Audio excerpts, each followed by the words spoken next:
Bonjour.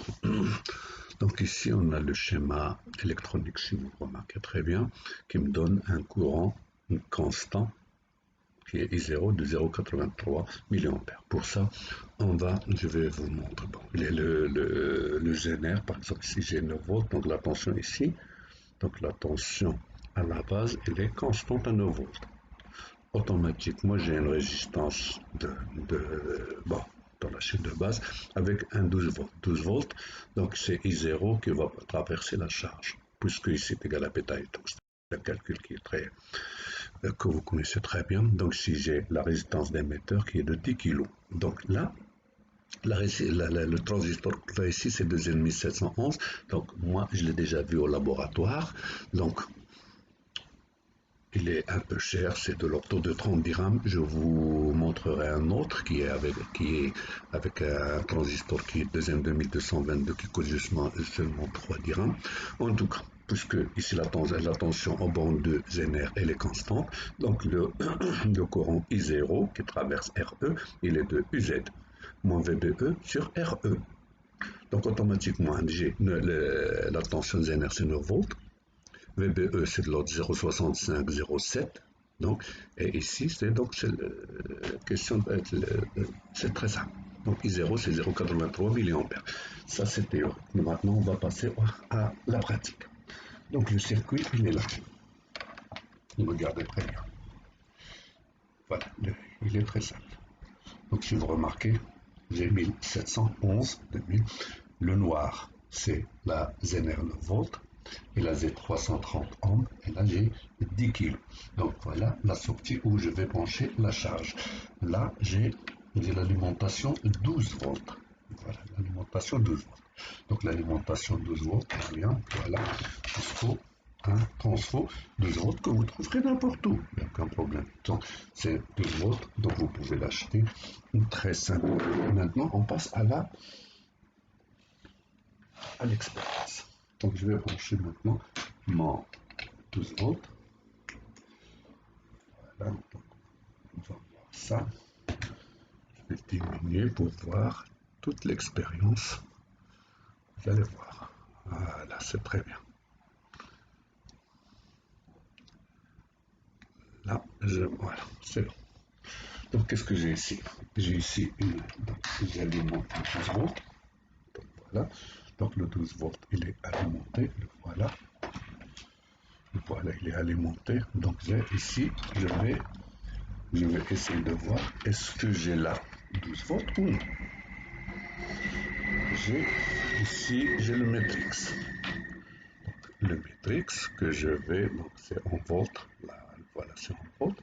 Et je vais, par exemple, donc, continue, donc je vais le mettre sur 20. Voilà, sur 20. Pour voir l'ensemble. Donc voilà, là c'est le plus. Voilà, c'est le. Voilà, c'est le plus. Donc je vais mettre ici un petit peu. Voilà. Et si j'ai le moins, je branche. Voilà. Là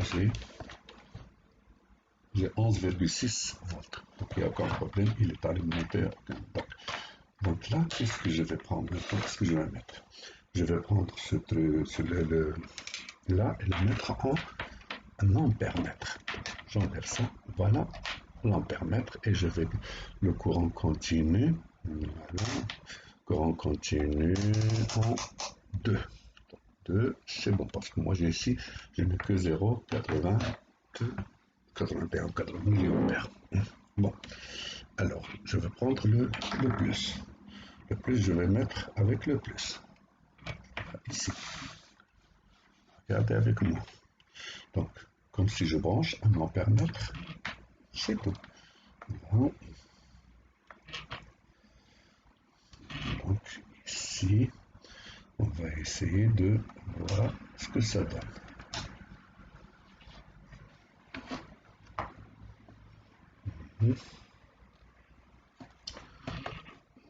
Là.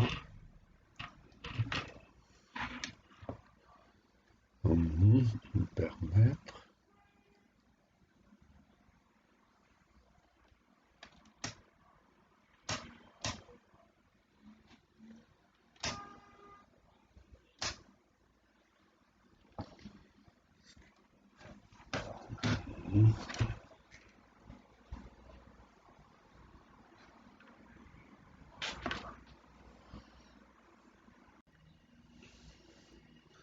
Alors, vous voyez très bien que j'ai branché le plus sur le plus de l'ampère-mètre, ici comme ampère-mètre, et le moins, regardez ce qu'il m'a donné. 0,82 milliampères, parce que j'ai le calibre sur 2 milliampères. Si vous remarquez très bien ici, sur 2 milliampères. Maintenant, qu'est-ce que je vais faire? Je vais mettre une charge. Une charge. Une charge, qu'est-ce que ça veut dire une charge? Une charge, c'est une résistance. Résistance, où ici c'est ouvert, donc c'est qui a fermé, c'est l'ampère-mètre. Maintenant, je vais mettre n'importe une résistance. Donc là, je mets une résistance. Regardez très bien, par exemple, de 100 ohms. Je mets une résistance de 100 ohms et je vais voir le courant qui va passer. Regardez là. C'est toujours le même. 0,82. Voilà. Question de pas attention au fil. Voilà, 0,82 milliampères. Donc il n'y a aucun problème. Donc on a réalisé un générateur idéal de courant. Ici, je vais montrer un autre circuit avec une résistance qui n'est pas, un transistor qui n'est pas cher, qui est de 3 grammes, et lié sur le Zen 2222. Voilà, regardez là, il est là. Voilà. Avec deux Zen, RB c'est 1 kg, Zener, ici le Zener que j'ai, je vais vous le montrer. Donc voilà. Voilà, regardez le Zener que j'ai. Voilà. C'est un petit Zener, voilà, de 6,8 volts. Et c'est écrit là. Donc il me faut, voilà, le transistor deuxième 2222. Voilà. Il se trouve n'importe où. Donc vous pouvez soit commander, soit voir n'importe quel électronicien. Et les résistances, vous voyez très bien que je les ai ici. Les résistances, j'ai ici de 4,7 ohms, j'ai ici de 100, j'ai ici de 1 kg. Voilà. Et merci. Et maintenant, vous pouvez bricoler votre générateur idéal.